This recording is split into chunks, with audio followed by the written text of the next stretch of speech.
Genesis 6:3 says, "My spirit shall not abide in man forever, for he is flesh. His days shall be 120 years." After 120 years, grace period, came God's judgment. All the unbelieving inhabitants drowned except Noah's family, or spared, or saved. So, the cross before the crown. Today we are still in normal evangelism. Soon it's going to be crisis evangelism.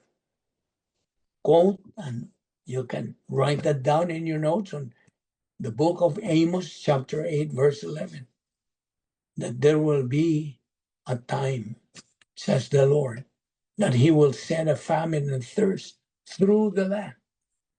And if you don't believe that, that's your problem.